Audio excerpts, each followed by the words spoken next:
Now it's a pleasure to introduce one of our favorites.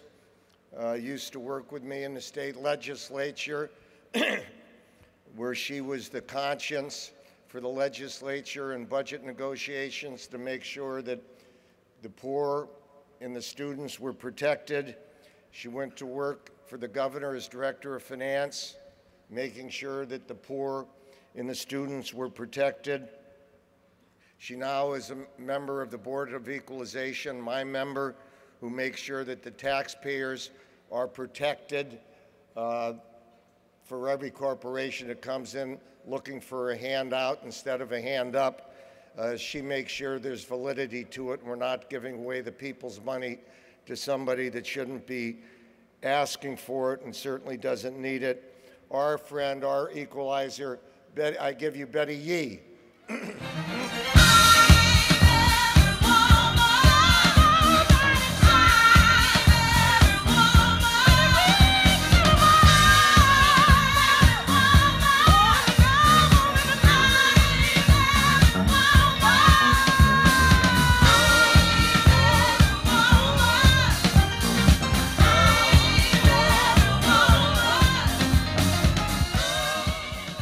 Good morning, California Democrats.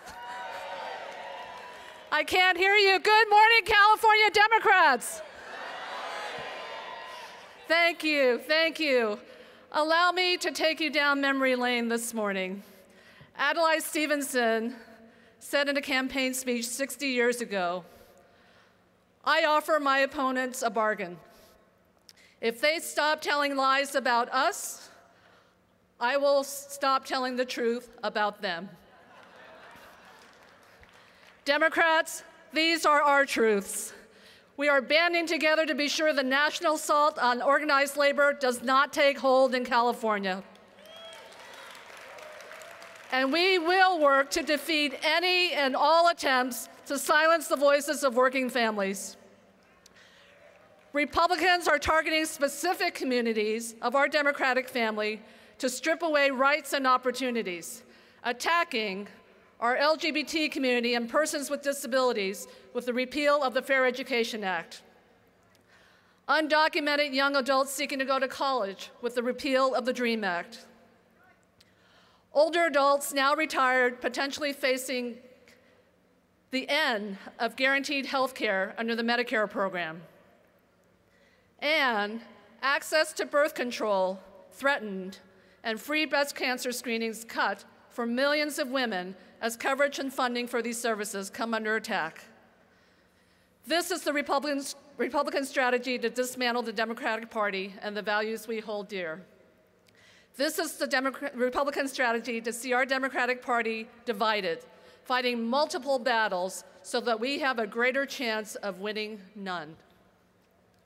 And we must support tax increases on this November ballot to stay further cuts to education and health and human services, services vital to our children and to our most vulnerable Californians.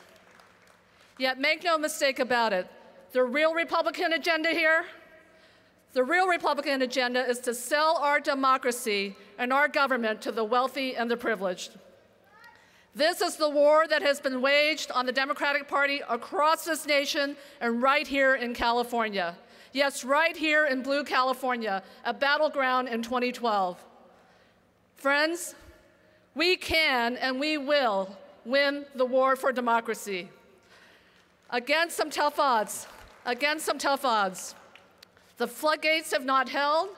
The Supreme Court has opened them wide open for the wealthiest corporations to fill the campaign coffers of candidates who will help them become wealthier. Incivility is rampant.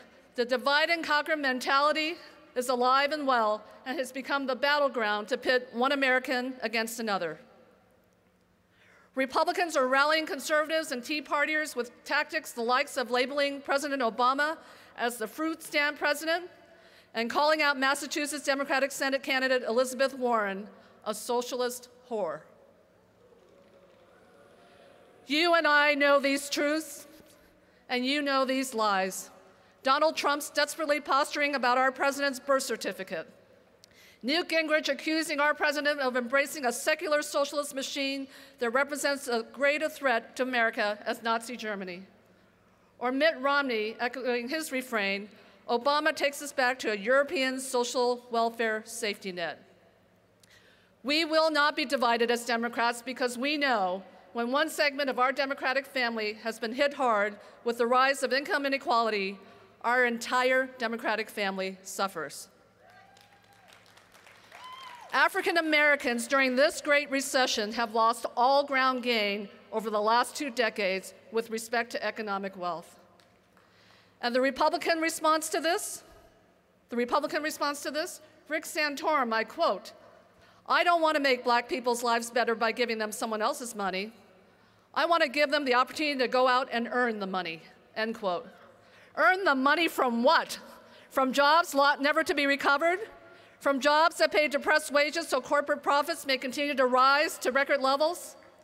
How is it civilized that 21 US CEOs can walk away from their jobs with golden parachutes of more than $100 million? That's $100 million each.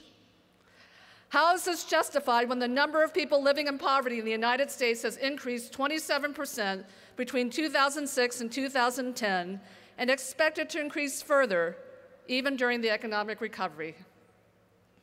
Democrats, today, 1 out of every 6 Californians live below the federal poverty level. And of these Californians, 1 in 4 is a child. And as we work to bring our nation out of a recession caused by corporate greed and Republican entitlement, Republicans are dishing out even more entitlements that serve the wealthiest and the most secure in our society. To the 100 major Fortune 500 corporations that paid no taxes these last several years, Republicans offer tax breaks and gimmicks, helping companies ship assets and jobs overseas. To the richest Americans, Republicans defend the lower capital gains rate, allowing the likes of Mitt Romney to pay taxes at a lower rate than Americans making less than $50,000 a year. And to create jobs, Republicans serve up loopholes and tax breaks, making it easier for corporate raiders such as Bain & Company and Freddie Mac to destroy jobs and private sector pensions. To the Republicans, here's what we say. We hear you loud and clear. We have had enough. This is a war about restoring an America for all, not some. Democrats, we can and we will win this war. Time and time again, when the rights of organized workers have been attacked, Democrats have prevailed. When women's reproductive choice has been threatened, Democrats have prevailed. When corporations have sought to weaken our environmental protection laws, Democrats have prevailed. When wealthy, self-financed Republican statewide candidates have worked the system to buy their election victories, Democrats have not only prevailed, but emerged stronger with more voters registered and more activists on the ground trained. We have prevailed as a party because of our foundation and the strength of our grassroots. Together, we will win this war.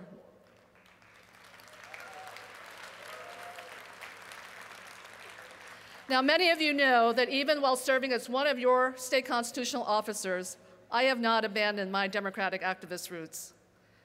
I want to thank you for your continued support of my service on the Board of Equalization and your encouragement of my campaign to become your next state controller in 2014.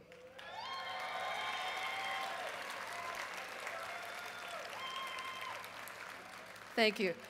We have been rallying together as activists all weekend, understanding clearly why we need to deliver victories for President Barack Obama, United States Senator Dianne Feinstein, and Democratic majorities in our legislature and our Congress, and return the Speaker's gavel to our very own Nancy Pelosi.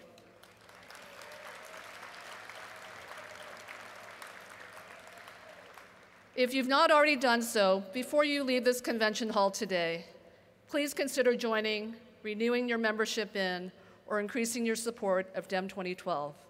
You can join for as little as $5 a month. As an elected official and candidate and DEM 2012 member, I know the power of grassroots support, the power of pounding the pavement, the power of hitting the phone lines to get the message out that the Democratic Party is the party of, by, and for the people.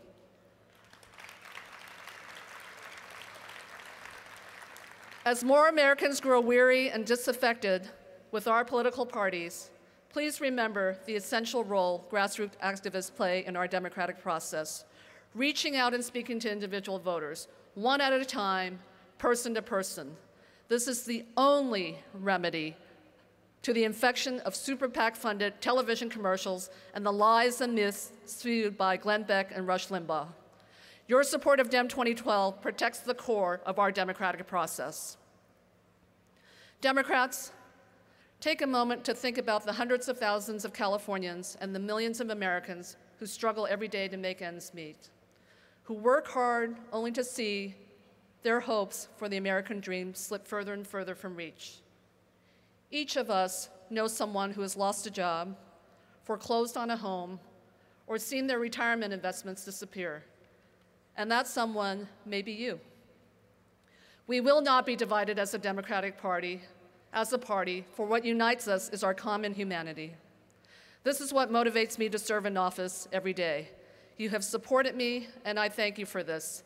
But this is not about my just occupying an office. This is about something much bigger than me, much bigger than all of us combined. This is about building a movement to fight for what is rightfully ours, our democracy, the democracy of the people, the democracy in which the voices of all people may be heard, not the voices of corporate giants and billionaires.